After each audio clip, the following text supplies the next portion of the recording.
Perfect. Okay, and I am going to start in three, two, one.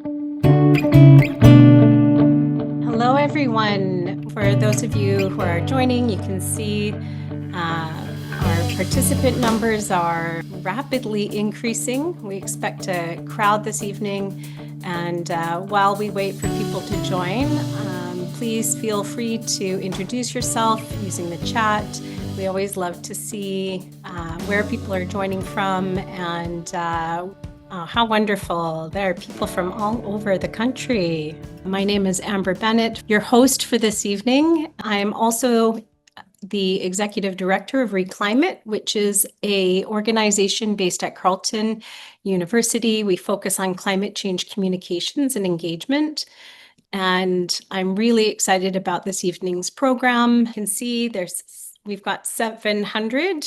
We've had really a lot of interest in this evening, and we're really excited by the conversation that we'll be having and the keynote with John Vaillant. And as a special kickoff, I think we're ready for you, Marie. This is a song I wrote last year. It's called Canada is Burning. I wrote it to be sung at demonstrations and protests. So even if you don't hear the guitar, I just do it a cappella. And please feel free, if you pick up the words to the chorus, to join in with me. Canada is burning. Oh, Canada's on fire. But our leaders just aren't learning, though the flames keep shooting higher. Whether government or corporation, all they do is drag their feet.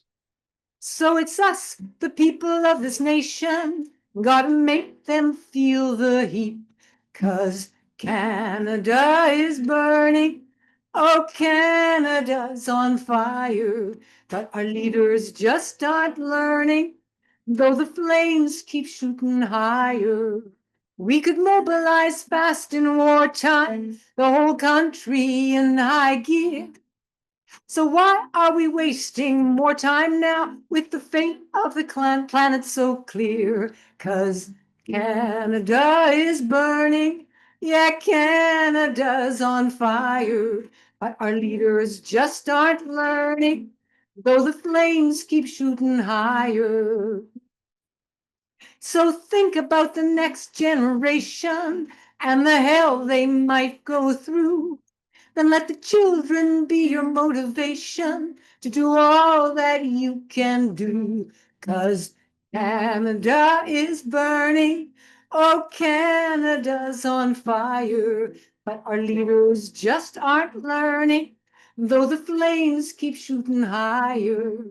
Yes, Canada is burning. Oh, Canada's on fire. But our leaders just aren't learning, though the flames keep shooting higher. Yes, the flames keep shooting higher. Thank you. Thank you all. Oh, wonderful. Thank you. Thank you very much. Well, welcome everyone to this evening's webinar hosted by Seniors for Climate. This is the Draw the Line webinar, and the focus of this evening is really the event that will be happening across the country, or the events that will be happening across the country on September 20th, but also we are delighted to have a special guest this evening. So in terms of our agenda this evening, we'll be shortly moving to the land acknowledgement, followed by a keynote. And then we'll have time for questions. And again, we'll be using the Q&A function for that. And then we'll have a presentation from the Seniors for Climate on the Draw the Line September 20th event. We'll have some people talking a bit about the events that they'll be planning as an example, and then we'll have some discussion and wrap up after that. Without further ado, then, I'll hand it over to you, Karen Sadler-Brown, to lead us through a land acknowledgement. Thank you. Thank you, Amber. Thank you. So before we begin, I'd like to acknowledge that we are gathering today from many places across Canada, each situated on the traditional, often unceded or treaty-governed territories of Indigenous nations. I invite each of you to take a moment to recognize the Indigenous land you are on and to reflect on the history, treaties, and ongoing relationships that shape these lands. As we gather to discuss the growing threat of wildfires, events that are becoming more frequent and intense across the country, we recognize that Indigenous communities are often among the most affected. Yet, they have been stewards of these lands for generations.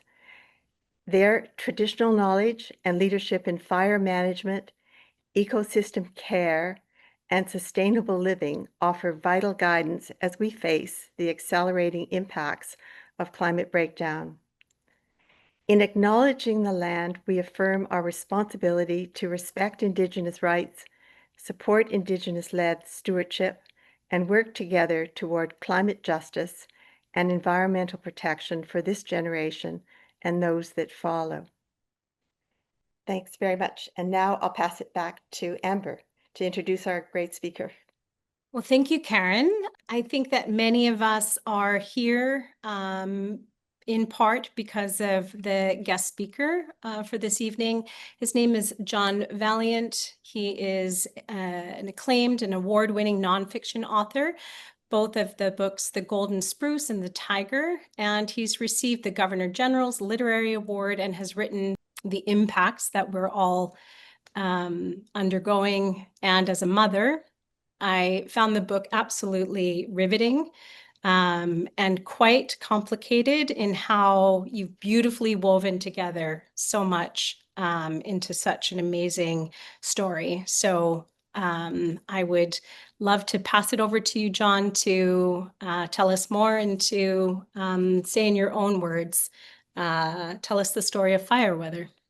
Hi, everybody, and thank you, Amber, and thank you all for joining us, and especially for coming out on behalf of this really urgent project that we'll probably be involved in for the rest of our lives, actively or passively.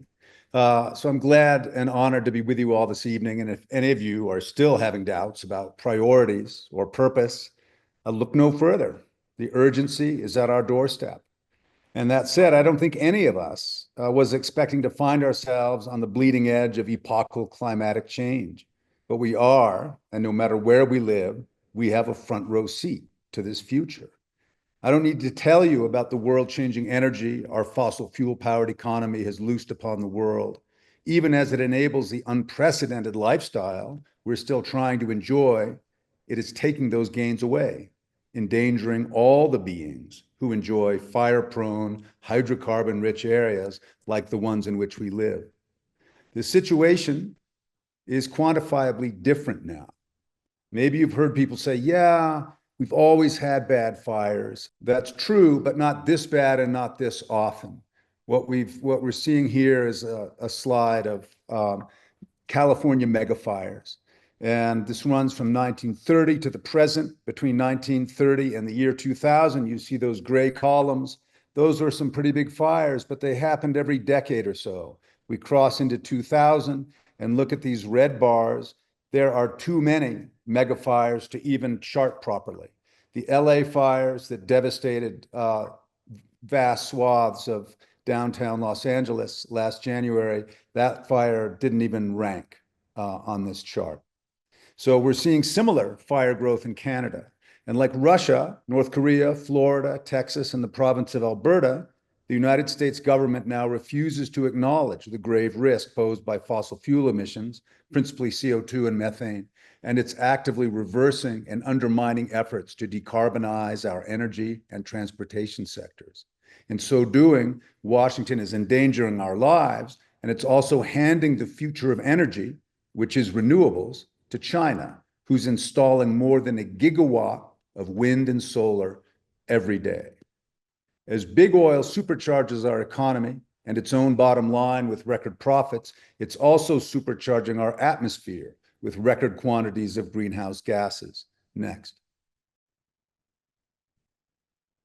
This is the Keeling curve. We've all seen it. The reason this is happening, the reason we're seeing this rapid increase in CO2, unprecedented in this time span, can be summarized in one word, and that word is fire. And I don't mean wildfire, I mean fossil fuels.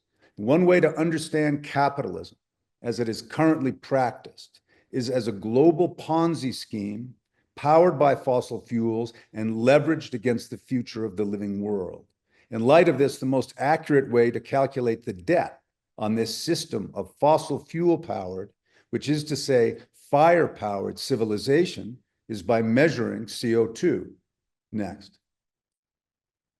So if we understand excess CO2 as debt, then excess heat is the interest on that debt. So these are global land and sea temperatures averaged out over the past 150 years. We see on the left 1850. The 19th century was really a relatively cool century. We see it wavering through the early 1900s. That's what climate normally does. And then we see it start to march upward around 1970.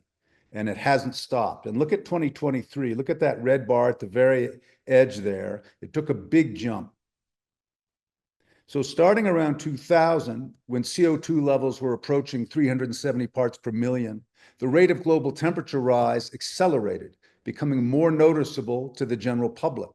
What thermometers, fire behavior, and our own bodies are telling us is that our CO2 debt level has become unsustainable, and the interest, that is the heat, unpayable, to the point that we now find ourselves in the default zone. And I know none of you has ever done this, but typically when we default on a loan, the bank calls in the debt. They might even repossess your stuff.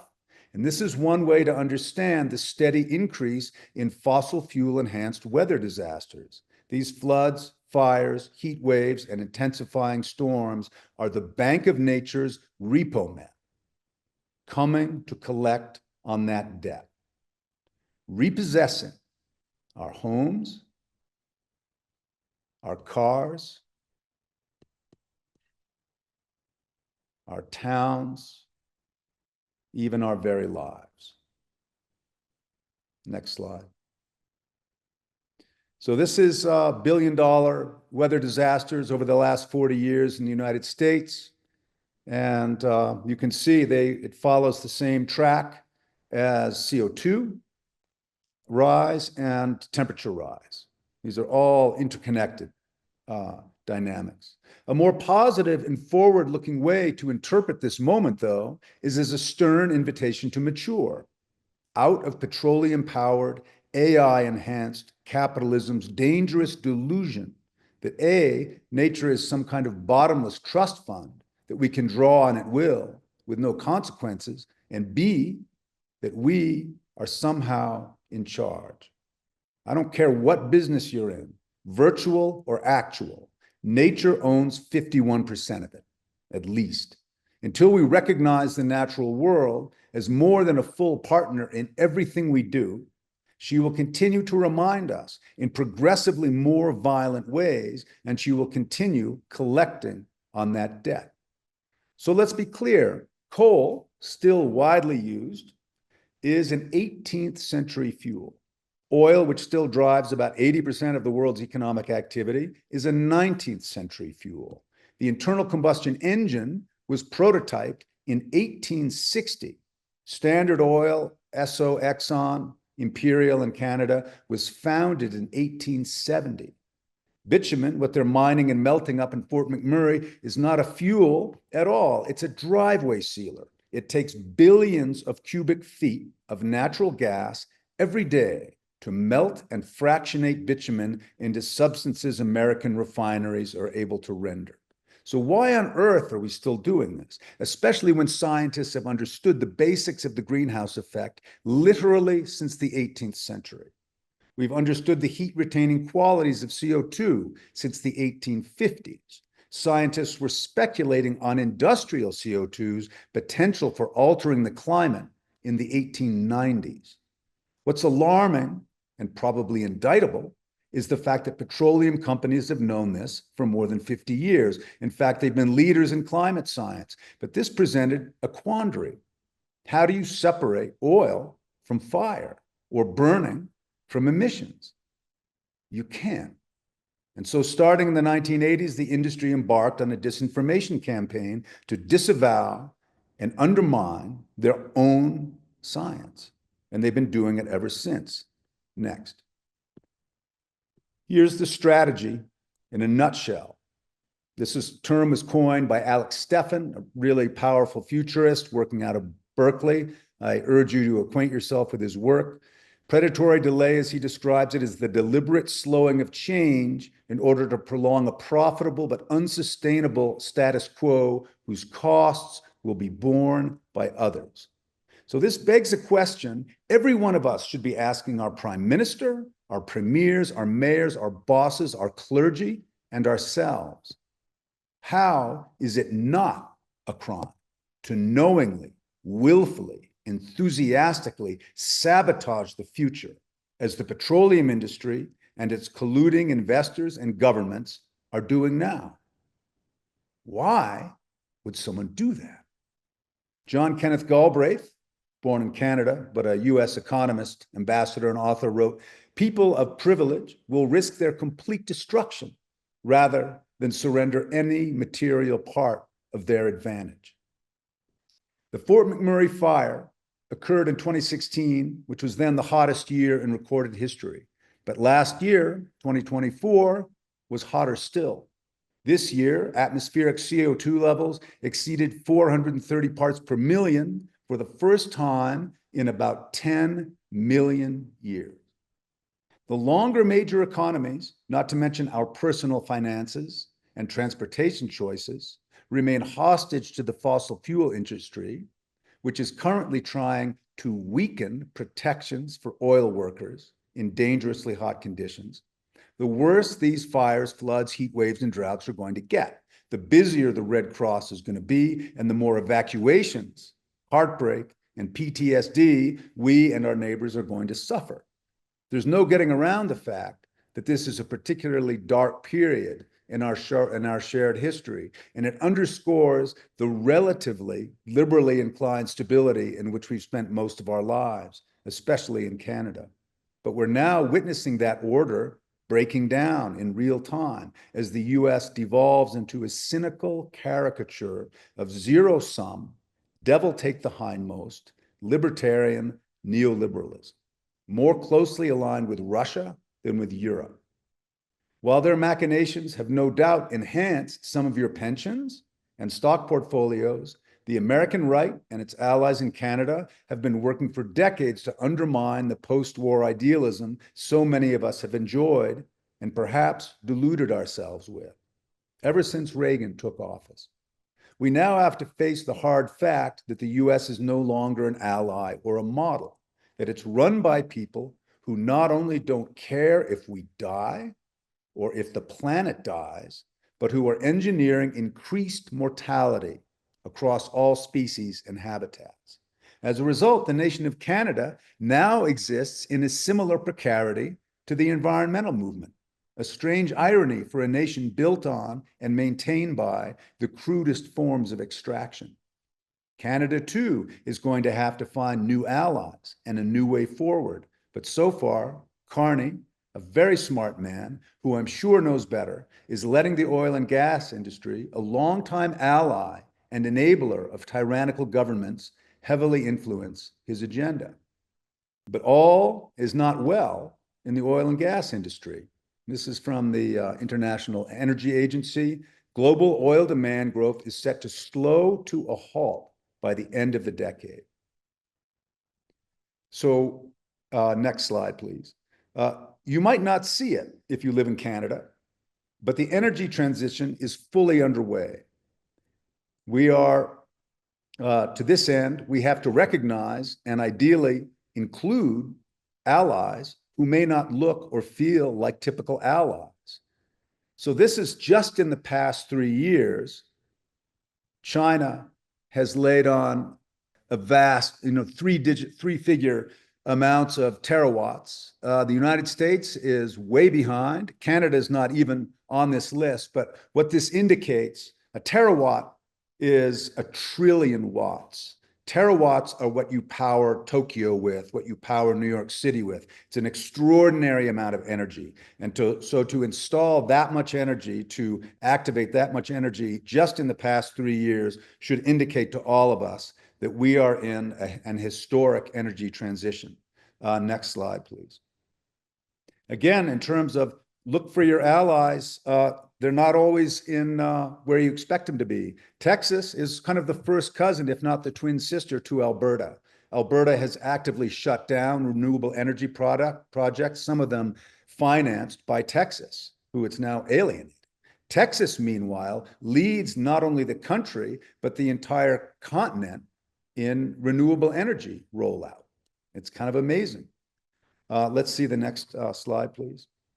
This is the price of solar panels per watt. Starting from around 2010, it was about $1.40 a watt, and now the price is negligible. There's really nothing cheaper. You can't buy bubblegum cheaper than that. Next slide, please. Again, batteries are also going through an extraordinary revolution right now. This is the past 30 years. We see on the left the cost of the battery, that green line running down almost to zero on the right. Meanwhile, the effective kilowatts per kilogram of energy, of watt hours per kilogram is cresting upward rapidly. And this, we have to remember, we are just at the beginning of this process. Next slide, please. And this is something we need to see and understand, because Canada can do this too. The UK, Britain, was the first fossil fuel powered superpower. They did it on the back of coal. And most of us grew up associating UK energy and even UK culture, UK air, with coal. And now, in 2024, they closed down their last coal-powered energy plant. And this is, you know, the UK, the kind of the OG of fossil fuel burning G7 nations. Yet it's now completely off coal. Well, we could get off bitumen. We could get off oil and gas.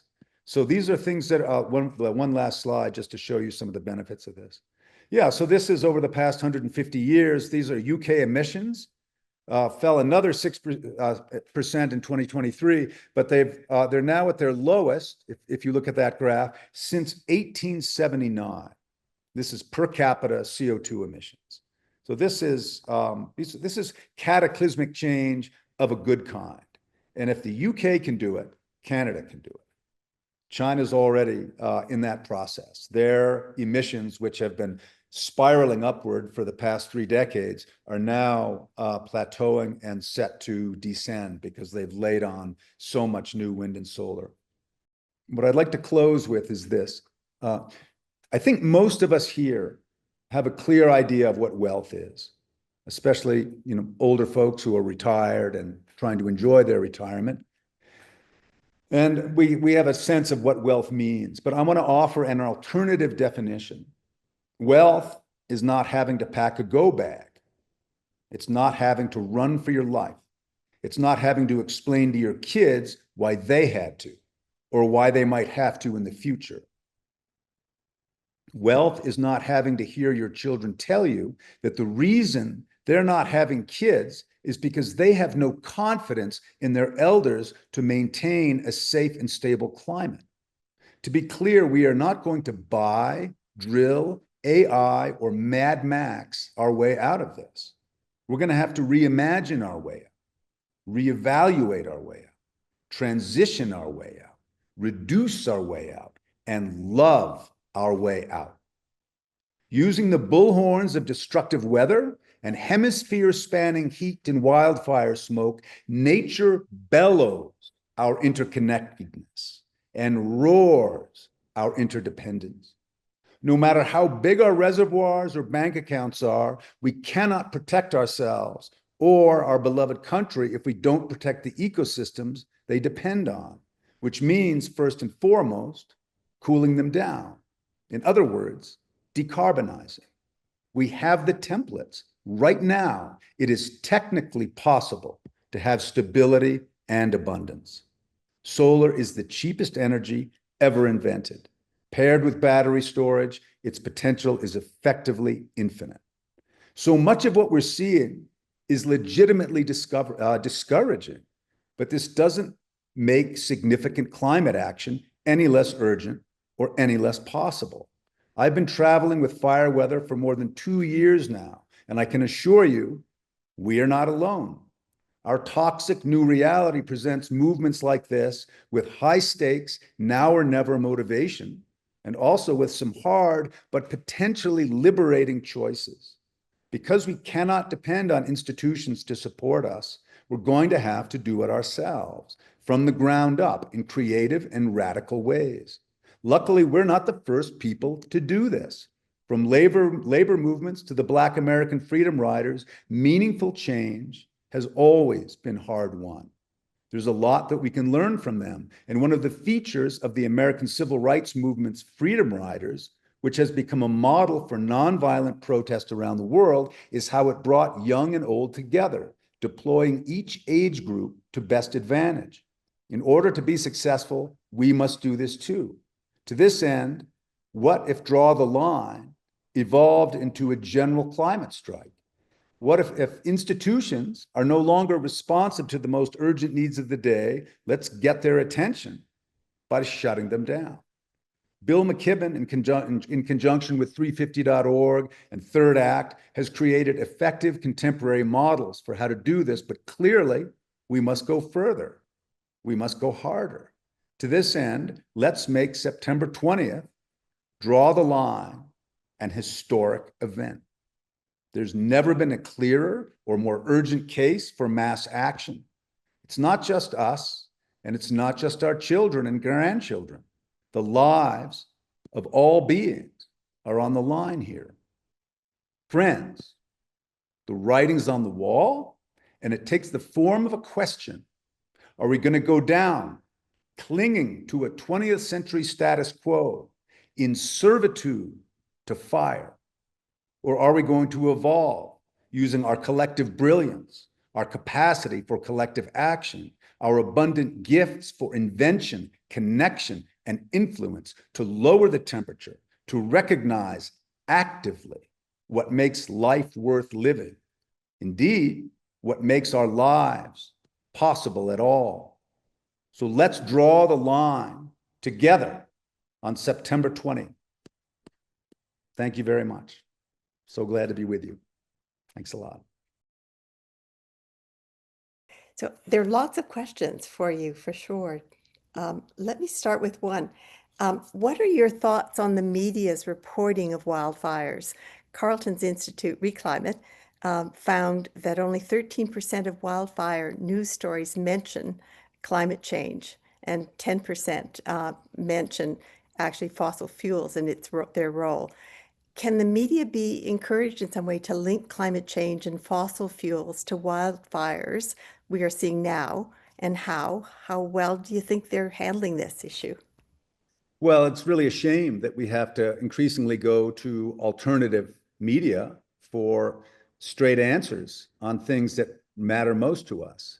It's well known, especially in Canada, that major media, mainstream media, is fairly captive. And I've been even reprimanded by editors at the Globe and Mail for my op-eds. When they publish something of mine that is connecting the dots between fossil fuels and climate and fire, they get pressure.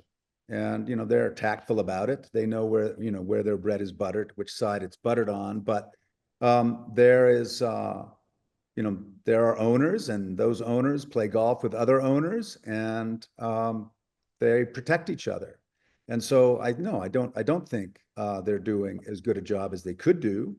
And when you look at the mayhem these events are causing, and not just the fire, the fact that the smoke, P2 particles, which are abundant in wildfire smoke, are really, really toxic for everybody. Doesn't matter how old you are or how young you are. Doesn't matter, apparently, what country you're in or even what continent you're on, because that smoke will get to you. And wildfire smoke was arguably Canada's greatest export, after fossil fuels, all summer long. And that is, really, really problematic. And we are not being served right now by the media or our government, frankly. Thank you, John. Here's a question about interprovincial relations and the importance of really working together. Canada is going to need all provinces to cooperate to meet climate and emissions reduction targets. And Saskatchewan is budgeting $1 billion over the next 4 years to refurbish coal-fired plants to extend their life. And other provinces like Alberta are also moving in their direction. So without consensus, how can Canada achieve their climate goals? And that's been a perennial problem. We are going to need a prime minister who was as brave as Chrétien was when he refused to join the coalition of the willing and invade Iraq. That was hugely costly for Chrétien to turn down our oldest friend who was in need and needed to invade Iraq. And now he looks like a genius. That war was a 20-year quagmire that took hundreds of thousands of Iraqi lives, and the place is still in disarray. And that was, I don't know if any other prime minister, but besides Chrétien, would have had the backbone to resist that pressure. Well, we need a prime minister like that right now who can resist the pressure of the fossil fuel industry. And right now, when you see the model that the US is making, is demonstrating, which is, complete, insane denial of what's happening, from the energy secretary to the president, completely living and arguing for a parallel reality that does not exist around the lack of a need for climate action and the disconnect, in their view, between fossil fuels and what is happening to our world in real time. So there's bona fide madness in the policy now, and Carney has an extraordinarily difficult job. And I have a lot of sympathy for him because we have to maintain a relationship with the United States. But that doesn't mean we have to go to war with them in Iraq. And it doesn't mean we have to go to war with them on climate science and on climate action. And that's where finding new alliances, as Carney has been actively doing and bravely doing, with Europe and with other liberal democracies that recognize the threat fossil fuels pose, is a step in the right direction. But Canada is built on, as I said, the crudest forms of extraction, and fossil fuel has been central to that, but it's not central anymore. And that's where we really have to move past the myth of the idea that we can't survive without the petroleum industry. Alberta has shed 40,000 jobs in the petroleum industry over the past decade and a half. They've increased production, but it's a production of bitumen. And bitumen is, as we know, a degraded form of petroleum that requires a lot of intervention and a lot of additional energy to make it even saleable at a discount. Meanwhile, solar is the cheapest energy ever conceived, and it is abundant, it's infinite. And this is something that I wish more people would talk about. There is no richer country than Canada in terms of per capita energy potential. We are an energy superpower. We are what Harper fantasized about us being, but it could be that we could do that for renewable energy. We have infinite wind, infinite solar, infinite geothermal, 3 oceans of potential tidal, and a huge amount of hydro. And we have a bottomless market just over the border. So we could, with courage and zeal, we could lead the way for the North American continent into 21st century energy. China's leading the way right now, and we could even partner with them conceivably. I don't think we would have to directly, but there's so much Canada could do and be. And instead, we're holding out and still hostage to the 20th century. And that was a long time ago now. I very much hope you get to talk to Mr. Carney directly and encourage him. Here's a question that people have wanted me to ask. In the reckoning section of your book, you refer to the Lucretius premise that humans have difficulty to not use the past as a sure predictor of the future. Canada appears to be on the cusp of changing our fire response processes in light of the major fires recently. From what you hear of projected changes, are they adequate to meet wildfire conditions now or future conditions? Are we being adequately creative? So that, first of all, to be kind to human beings, is a good place to start. And we should be patient with ourselves that it is reasonable to base future responses on past experience. That's how we learn. But when we see the evidence for more extreme possibilities, which climate scientists have been sharing with us for 50 years now, that we can expect bigger fires than we've ever seen, worse droughts than we've ever seen, more violent storms than we've ever seen. We know this, and we have it on very good authority. So to this end, one thing that I think Canada should be justifiably proud of is our low fatality rate when it comes to wildfires. Look at California, look at Lahaina, look at what the terrible tragedy in Turkey. They lost 10 or 12 first fire responders just last month. Imagine if that had happened in Canada, if we'd lost 10 wildfire fighters in a single fire. It would be devastating. And so what we have shown is a value for human life, but also a precautionary principle where we have evacuated, in most cases, citizens and wildfire fighters so that they can live to fight and love another day.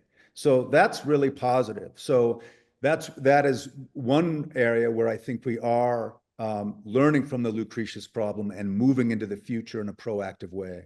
But the bottom line is we are not prepared for the fires of the near future. And what we're asking of firefighters is, I believe, unreasonable and frankly impossible. By leaning into the fossil fuel industry, by leaning into generating more emissions, we are creating a situation in the forest of unfightable fires. Too hot, too dry for humans or any of their machines to respond to in meaningful ways. We saw that in Fort McMurray. We saw that in Los Angeles. We saw that in Lahaina. And this is just the beginning. So I really feel for and have deep sympathy for firefighters. I'm an advocate for a national firefighting service, but that has to be in conjunction with a national climate program. And Canada, because of the terrible fires we've experienced, we're kind of a poster child for the future of fire. So we have a lot of credibility when we, as G7 members, go before other international bodies and organizations and conferences and say, listen, we know what the future looks like, and we need to decarbonize. We need to cool this place down. And Turkey and the whole Eastern Mediterranean is going through literal hell right now. Some of the worst fires they've ever had. France, Spain, I think, had the worst fire season it's ever had. It's having its black summer. We had ours in 2023. This past fire season, 2025, was the second worst in Canadian history. This should tell us something. This should tell our leaders something. These are not aberrations. These are not freak events. These are not things that happened in the past. This is our future if we don't lean into it. And Chrétien, when he said Canada is not going to go to war in Iraq, he may have seen the future too, because Canada would still be there 20 years later, fighting someone else's war. Well, in a sense, we're fighting someone else's war right now too, but we also have leverage and standing on the world stage where we can help redirect that. And what's excellent about this is that we have allies in the sense that there is tremendous renewable energy development already underway, even south of the border. And the oil and gas industry is on the wane. Everybody knows that. So let's move into the 21st century and own it. Wouldn't that be exciting if Canada did that? Very exciting, yes. I think we're just about there, but we're still keeping track of all the Qs and As, and they're being answered as well behind the scenes. But I have one question. Out of the many powerful insights in fire and weather, is there one key takeaway you would most like our audience to remember? Well, I've been thinking about love a lot. And I've been traveling for 2.5 years. I've been around the world talking about fire weather. A lot of people want to talk about it in all kinds of languages. And they're there because they love this world. They're not there for me. They're not there for Canada. They're there because they could see what Canada went through. They could see what Fort McMurray went through. And because of the fires that are burning now in so many different countries, they're feeling that pain also. They don't want more people to suffer. They don't want to lose more of the natural world that is already under terrific pressure. So this is an act of love as much as anything, as much as it's an act of protest, as much as it's an act of energy transition and technical innovation and redirecting investment. So I'm really, really proud to be part of that. I'm proud to be Canadian, and I'm proud to be with you tonight. Thank you so much, John, for your incredibly powerful narrative in fire weather. I personally believe that it's essential reading for all of us. It's Thanks. a magnificent book. And with that, I'll turn it over to Amber to thank you on behalf of all of us. Thanks so much. Thank you, Sure. Karen.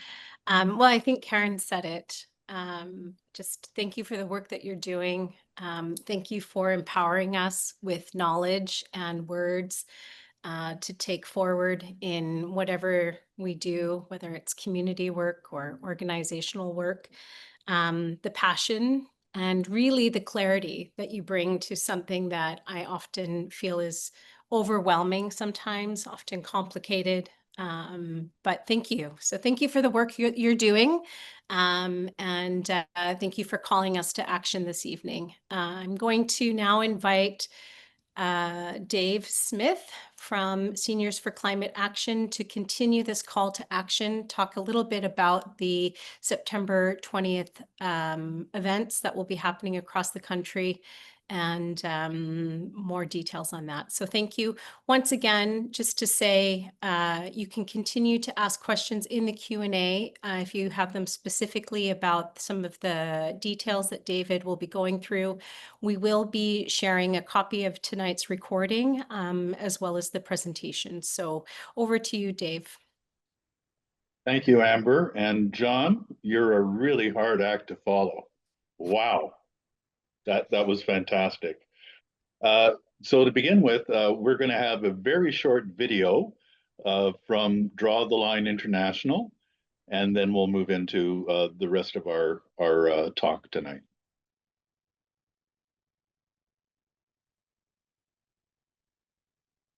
Here it comes. Our future is at stake. Across the globe, wildfires, floods, storms, and heat waves are intensifying. Food and energy costs are rising. Environmental defenders and activists are facing violence and imprisonment, while a handful of billionaires continue to profit and prop up the industries polluting our land, air, and water. This September, join thousands on the streets to draw the line.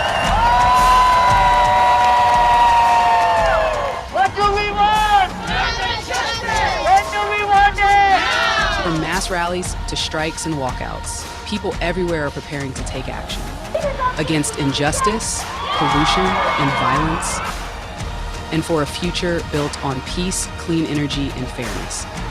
Let's draw the line for people, for democracy, for life, for clean energy, against fossil fuels, extractivism, and oppressive regimes.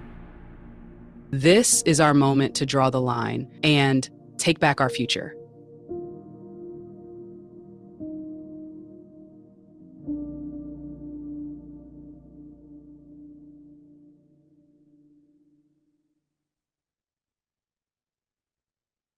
Love that video. I'm going to start off by just telling you about a little bit about the origins of the Draw the Line movement. So following the idea of Greta Thunberg's global climate strike, Draw the Line is also a global wave of actions focused on the weekend of September 19th to 21st, in advance of the UN General Assembly reconvening in New York, and a little bit later, COP30 in Brazil. Like magnets, the negative side that repulses is the red line of injustice, pollution, and violence. The positive side that attracts is a future built on renewable energy, fairness, and peace. Draw the Line is being co-convened by a network of global climate organizations, including 350.org, the Climate Action Network International, and the Asian People's Movement on Debt and Development, and War on Want, together with other movements across the world. In Canada, Draw the Line is focused on influencing the significant nation-building projects being proposed, legislation, the federal budget, and raising the profile of our demands at all levels of government, business, and the public. We want our governments to choose the green line of protecting the environment we depend on by actions such as building an east-west electricity grid powered by renewable energy. Almost 75% of Canadians want more action on climate. Upholding Indigenous sovereignty. Our governments need to live up to their treaty and other commitments that they have failed so miserably in the past to do.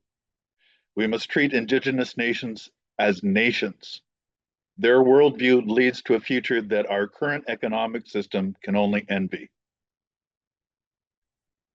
We want to stand for justice and peace by, for example, focusing our foreign policy on diplomacy and peace building. War is very destructive to the environment. We want the peace dividend for people. Stop blaming migrants. They've been invited here by governments and business to do jobs that many Canadians would not take. Some come from countries impacted by climate, and some who are here labor in the excessive heat caused by climate change. We want to fund families and communities.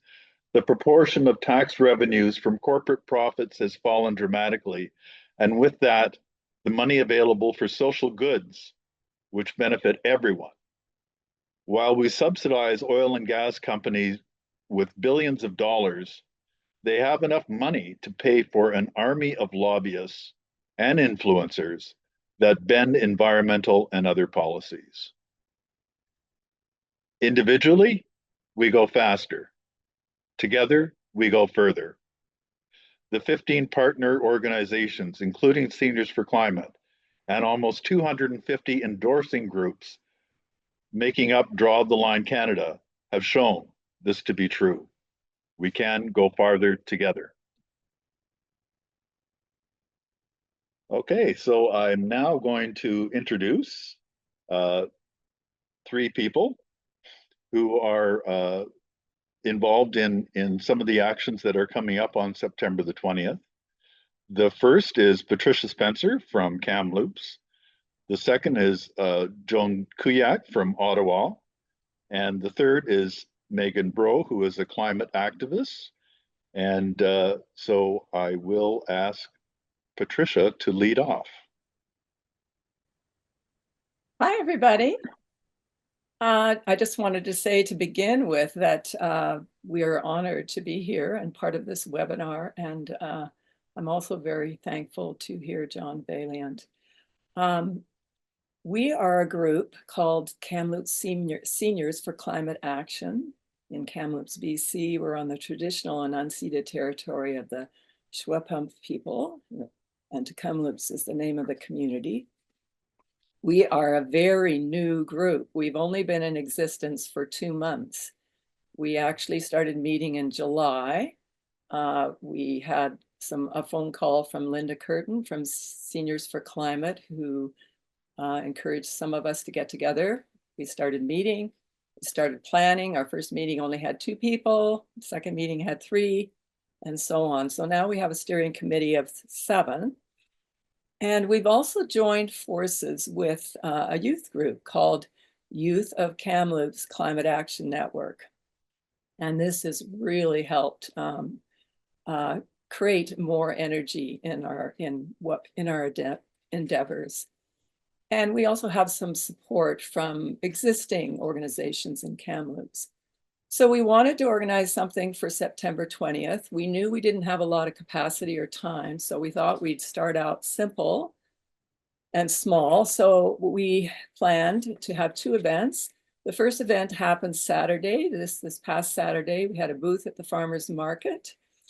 We were promoting the September 20th event here in Kamloops. And we also had a couple of activities to engage people in conversations. It was a great success. Lots of people, lots of great conversations. So on September 20th, we are going to gather in the local park, Riverside Park by the Thompson River. And we will have a Draw the Line climate march. At first, it was just going to be a march, but now we're going to have some speakers and some music. We have a great song called The Climate Crisis that was written by one of our members, George Johnson. So that should be fun. And so this event is still in the organizing stages. Our scope is expanding. After the event in Riverside Park, we will encourage people to walk about 2 blocks to City Hall, and then we will continue our rally in front of City Hall. So somebody, I guess, is going to tell me when I'm out of time. Our basic plan for September 20th will begin with our land acknowledgement. We'll have someone from the Youth of Kamloops Climate Action Network speak, a few speakers, our song, and then we'll take our signs and walk around the park. I wanted to talk a little bit about our collaboration with the youth of Kamloops Climate Action Network. Working with the youth has added so much energy and ideas to our efforts. We are seniors, we don't have as much energy as we used to. So we have 1 high school student and 1 university student on our steering committee. This collaboration makes sense. We seniors want to ensure a safe and habitable planet for them, future generations, and they feel supported by us and they need our support. So it's a great collaboration. We also have 2 other projects already planned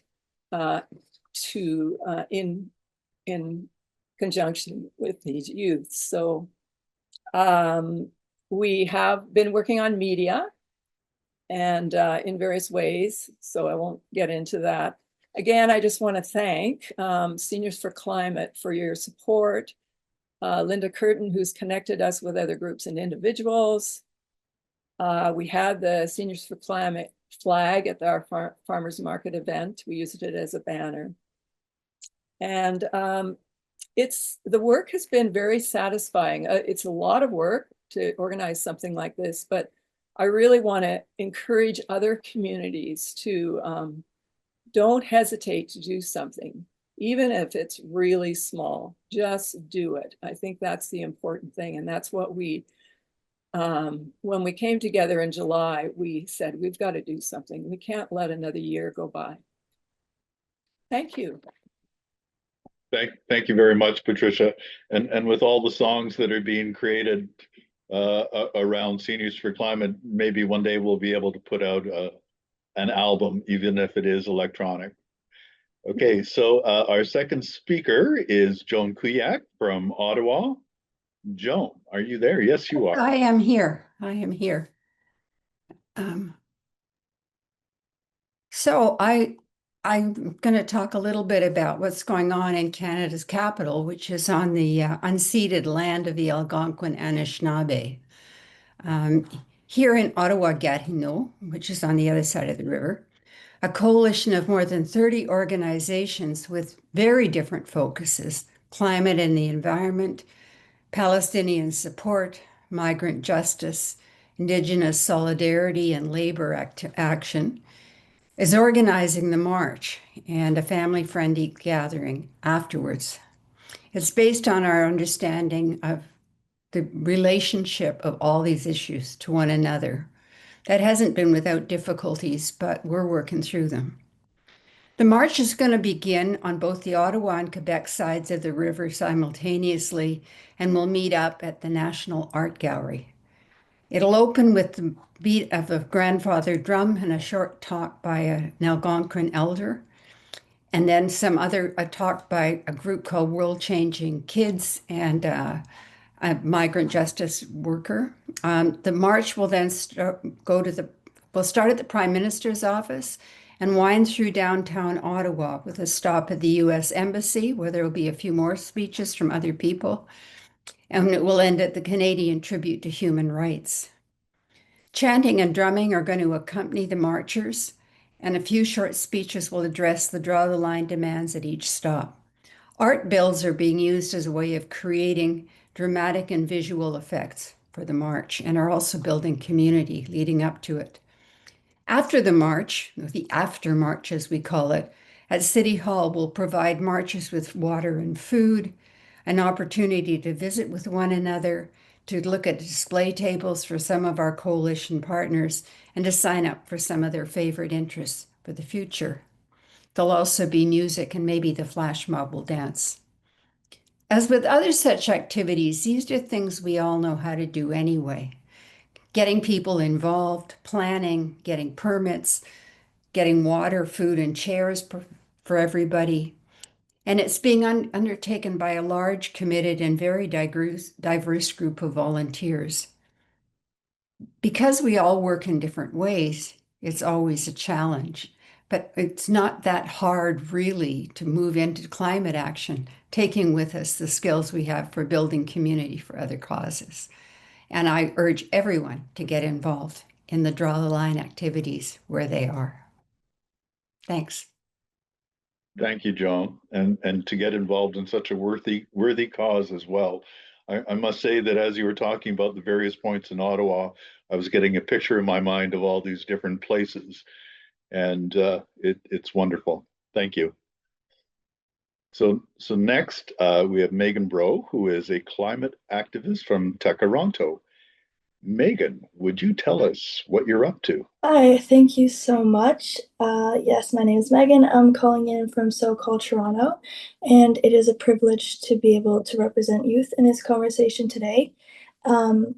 So I will talk a little bit about what is happening in Toronto, but I also wanted to offer a broader perspective from a youth of what I think Draw the Line has the power to be.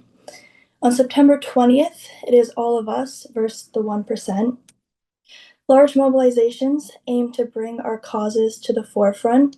We disrupt business as usual so that we can demand justice for everyone with no exceptions, because just as climate change knows no borders, neither can our solidarity across movements.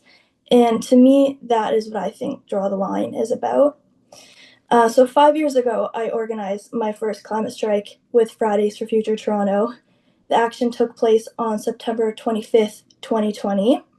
I promise I'm going somewhere with this. I know we're talking about September 2025, but I just wanted to give some context because these mobilizations have been happening for a while. And for me, 5 years later, September rolls around again, and on the 20th, I will be showing up to March for Justice, because I do believe another world is possible. But most importantly, I know that the alternative, inaction, is not an option. So in Toronto, we have a lot going on. So the march will be starting at Yonge and Dundas, and throughout the march, we will have plenty of speakers representing our different pillars that have been listed throughout the webinar today. And we'll be ending with a rally at Queen's Park with lots of tabling. But I think the most important thing about this day is what comes before and after September 20th. It is all of the relationships we've built across movements and across causes, because mobilizations such as these do have their own limitations. I also wanted to highlight a campaign called Youth Climate Corps. I have limited time here, so here's a very quick overview of this project that I really think can demonstrate what will be possible when we push our government into action. Youth Climate Corps is a national campaign that addresses both climate change and youth unemployment. This jobs program can train youth in emergency response to fires, floods, and other extreme weather events. Most importantly, it can offer jobs in renewable energy, building retrofits that can help drive down Canada's greenhouse gas emissions. This program is only possible through government funding, and this is just one example of many campaigns that will lead to real climate action.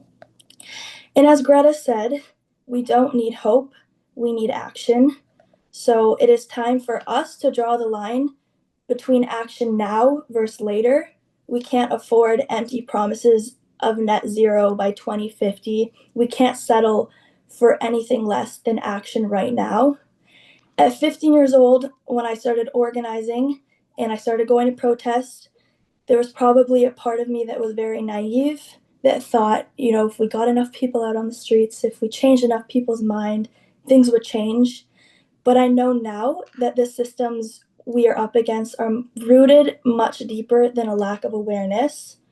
So as September 20th approaches and thousands of people across Canada march under the banner of Draw the Line, I am pleading with you to join us. But I also want to remind us all that what matters most is what happens following the September 20th mobilizations. How will you use this day to energize you to keep showing up day after day?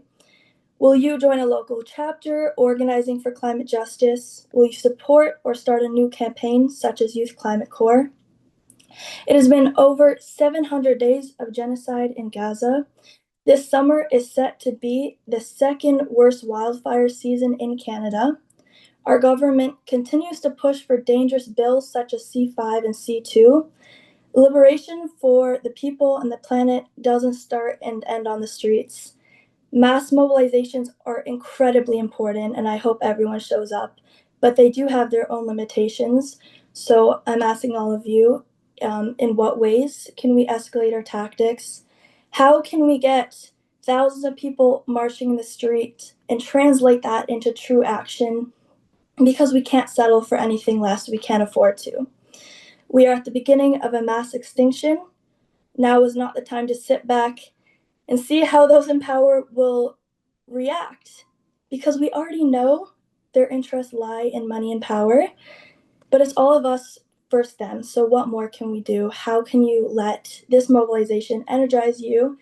Draw the Line is more than just one day of action. It is an urgent call for all of us to unite across movements and continue to build a world that leaves no one behind. So please ask yourself, where do you fit in? And everybody enjoy September 20th. Thank you so much. And thank you, Megan. I think your talk beautifully illustrates what I said earlier. Individually, we go faster, but together we go further. And I have to say, I have met some incredible people since getting involved in the climate movement, and it's just a great place to gather. Okay, so the next section is a little panel Q&A. Alex asked Megan, can you speak more about the VCC? Sure. Are you referring to YCC, the Youth Climate Corps? YCC, yes. Yeah, of course I can. I can't speak that in depth about it because I've just been supporting it because my comrades are working on it. But if you search up Youth Climate Corps, you can get tons of detail. Right now, they're looking for funding from the government, and then that will kind of decide what the next steps will be. But like I mentioned, it's a pretty important program because it can address a lot of different issues, including youth unemployment. So it appeals to people that are concerned about the environment, but also just other youth that are looking for employment during this crisis. Great, thank you. Guy asked, where do you get more information on specific events? If you go to www.drawtheline, you'll get a map of all the Draw the Line events across Canada and around the world. Throughout this great webinar, you've probably a lot of moments thought, this seems amazing, but where do I fit into this? How can I join up? So I just had a couple quick slides and points about that. First thing is this amazing Seniors for Climate map. This week, we hit more than 50 groups that were actively taking part for September 19th, 20th, 21st. You can see on the map, those are the blue stars. So it's really across Canada. It's continuing to grow very fast. And one of the easiest ways to get involved is to go to this map. I'll show you how to get there in just a moment, but is to go to this map and click on a star in your neighborhood. If there's a blue star in your city, it'll have details on how to join up. If there's no star, it's not too late to start your own event. Now, I know there's not much time towards the 20th, and starting an event might sound like a big project, but it really does not have to be a giant march or a huge initiative. There's lots of options, and I'll be quickly showing you where you can find some inspiration for that. So some of the key links that will be helpful if you want to get involved. I believe some of these will be put in the chat today, and even if they aren't, they'll be sent out in the post-webinar email that's going to be going out in just a few short days. So we have our website, seniorsforclimate.org, and that's where you can find the map. It also contains a ton of resources, which I'll be showing in a minute, and a sign-up form for a mailing list. There was an option to sign up for the mailing list when you registered for this webinar, so there's a good chance you're already there. We were thrilled to see that, so many of you said that you wanted to join, but just in case you didn't, you can find that mailing list on our website. And finally, if you have questions for us, there's a great general email address that you can email. That's contact.info@seniorsforclimate.org. That will likely be included in the chat as well, and definitely in the post-webinar email. But if you ever have high-level questions, email that address and they'll send you on to a person that can help you with your specific request. And finally, last little thing, there's social media. We're on Facebook, we're on Instagram, we're on YouTube. You can find our work in all those places. So I'm quickly going to leave this slideshow and go to our website. I mentioned a few useful resources. If you go to our website, that's seniorsforclimate.org, very easy to find. That's where you will find the group map. So I'm just going to open that up. And like I said, if you go to the map, there's going to be locations all across the country. So if we were to pick a random blue one, you just go, you click on that, and as you can see on the left side here, it has all this detail. There's the contact, there's their email that you can use to get in touch with them about how you can help. And then there's sometimes a lot, sometimes just a little key details that you need, but there's the key details of what they're planning on the left side there. So that's the map. Amazing resource for finding what's already going on and to see if there's not something yet happening, and maybe you can plan something in that area. So again, planning things. Not much time left. I'm going to go over one other small page here. That's resources, quite close to the map there. If you go on resources, we have this amazing database of helpful, quick links. We've got things about the problems that we're facing, lots of language that if you're not sure how to explain something, you can copy and paste it. But we've also got all kinds of stuff to help you plan an event. I won't go over all of it because there's so much, but everything you need is on this page for planning little quick stuff or bigger stuff. The one thing that I want to very quickly go over is under documents, we have this thing called the toolkit. that has a lot of the resources you'll need. This toolkit really has everything you need. Explanatory paragraphs about Seniors for Climate and Draw the Line. We have everything from posters, which you can see right here, to postcards. There's information about the right colors to use for social media posts. And the last thing I want to really, really quickly mention is if you go to the homepage, there's a little button to donate. David quickly mentioned, if you have the capacity to help make this work continue and to make it easier to do, you can always leave a very small donation. That's very appreciated. Our donations are through Small Change Fund, like I showed, that button is on our site. And also just a last thank you to our sponsors and endorsers who, help us with all this work. Thank you. Frank asks, Third Act sponsors Sunday for September 21st. Events are not restricted to that date, nor to the US. Is anyone considering a possible synergy with Draw the Line? I believe there is a synergy with Draw the Line. So Yeah. all of the different events going on across Canada. So there are various partner groups involved in Draw the Line in Canada. So migrant rights, and there's also the Migrant Rights Network. There's also For Our Kids, World Without War, Greenpeace. There's just a ton of different organizations involved in putting these things together. Some of them have enough members in a location to actually get an action going. And so that has a lot of what has resulted from those organizations getting things going. But there's also been individuals who have just stepped up and said, I'm going to do something. And they did it. I have a question. Are there plans to keep coordinating actions to keep up momentum?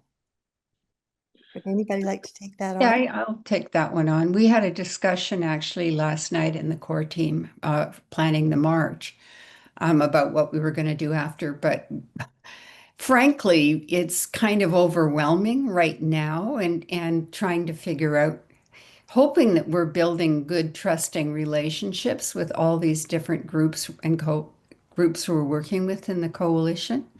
But that's going to take time. And for some of these relationships, they're new.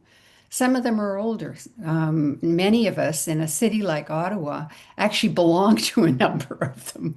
So you have people going to a demonstration in support of Palestinians and right next door, and then the next day being involved in climate action. So there's an overlap in terms of people as well as the organizations.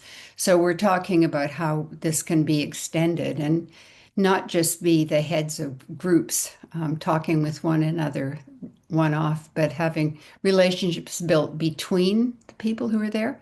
That's part of the function of the after march, is to give people a chance to talk with each other and to sign other people's petitions and give their names and contacts to other people in other organizations. Thank you.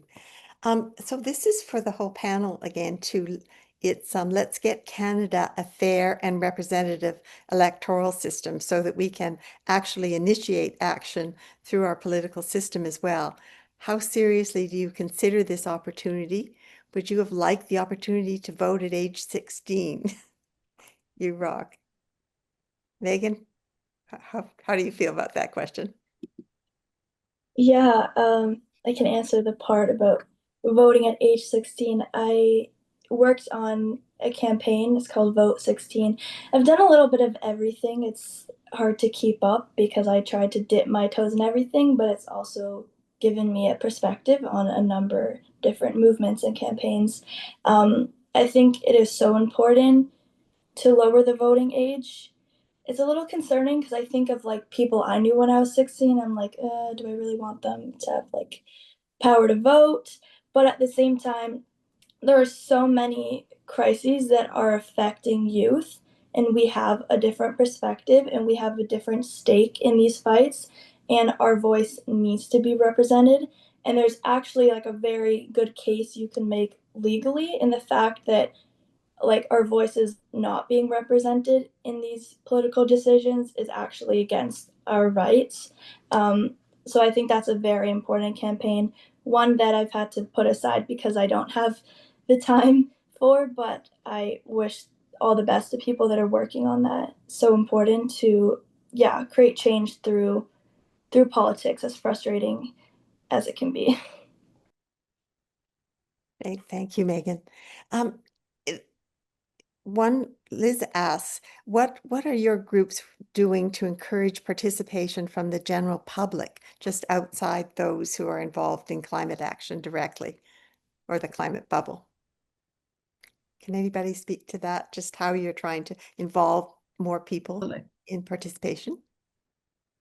Just you were talking about that. Why don't you say a bit more? Well, we've been working on some media. So we issued a press release. We got one article in an online newspaper. We worked with Transition Kamloops, and they have posted an article in their newspaper just recently. We may issue another press release next week. It sounds like a good idea. And then just the posters, handbills, networking, social media, and so on. So we have no idea how many people will show up, but we certainly are trying to reach out to the broader public. Unfortunately, the one print newspaper that we have that only is issued once a month, it didn't print an article about us. But yeah, we've been doing the same kind of thing on a probably a bigger scale because we're a bigger city. And so over the year, I mean, we carry out other events. We table at markets and at various places. We get information into churches. We look for speaking opportunities. We try and get articles in community newspapers. It's not just for this march, it's all had to be stepped up considerably. And there's a whole social media team that's been working really hard to get the word out to everybody beyond our little networks. And that's made a big difference, I think. Frankly, we have no idea whether we'll have 500 or 5,000 or 50,000 people. We just have no idea at this point. And I'd also like to say that we're restricted. We're doing an awful lot with very little money. And if we were to have bigger budgets, we would be able to do things like advertise in newspapers. I mean, just take a look at the Unfair Canada ads that were run that were just so effective, I thought, during the Air Canada strike. And having something like that could be available on various social media and traditional platforms would just be incredible, I think, for boosting people's knowledge. Certainly, one of the things that I've done is visited communities virtually and tried to encourage participation there, but there's not an awful lot of take up. So unfortunate, but that's the way it is. So if you have any extra cash lying around and would like to make a contribution to Seniors for Climate or Draw the Line, both of the websites are set up to handle that. I'd like to say that I think people go to demonstrations because they know somebody who's going and they feel comfortable going. So all the social media in the world isn't necessarily going to make any difference if you don't know somebody in person who's going. And so reaching out and having opportunities for people to meet and get to know each other and ask your friends, figure out a way to get your family to go, that all that kind of thing really matters. It's hard to go to your first demonstration. Maybe it's harder to go to your second and third, but you'll go because you know somebody else who's going. And I think that that's really crucial. Never underestimate personal connection. It's also easy to write emails to your MP, all the different federal ministers, the provincial governments, your municipal governments. Really easy.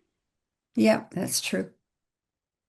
Yeah, I wanted to say exactly what was just said. I've been at this for a while, and the best outreach is personal connections, dinner tables, classrooms, work, wherever you are. just talk about it. I think sometimes we limit who we're inviting because we're like, okay, I'm not going to talk to them. They haven't really talked about climate or politics before. But if we truly believe this is a cause that affects everybody, if we truly believe in its urgency, there isn't a single person that we shouldn't be inviting to join. So all of my college classes, I've been just inviting people in the hallways. I'll invite people. I mean, if you have the confidence, invite someone who you walk by going down the streets because this cause does affect everybody. So many issues are represented under the Draw the Line banner. So yes, personal connections, flyering, postering, social media, amazing things, but sometimes a personal invite will do the job a lot better. Jim makes a comment, and might be a question somebody could answer. What do you say to your friends who say, "Oh, look, another lovely day"? Not sure what Jim's question is quite there. So my answer to Jim would be, yeah, like I go out my front door and it's a lovely day, but I don't depend on my own personal observations to understand what's going on in the world. If I follow, which I have, a lot of the scientists that have put together the IPCC reports, they're the ones that are telling us what we need to pay attention to. Well, I got to say, in Ottawa, when people are saying there's a lovely day, it's a lovely day, I'm inclined now to say pretty scary, isn't it? Yeah, for sure. Megan, Sherry said you are inspiring. Can we suggest any ways, young people, we are working with to connect with you and groups you're working with? Is there anything we can send out, maybe when we do a letter or send out the video recording? Yeah, for sure. So I organize with Fridays for Future Toronto still. It's been 5 years. It's a new record for a lot of activists to stay in an organization that long.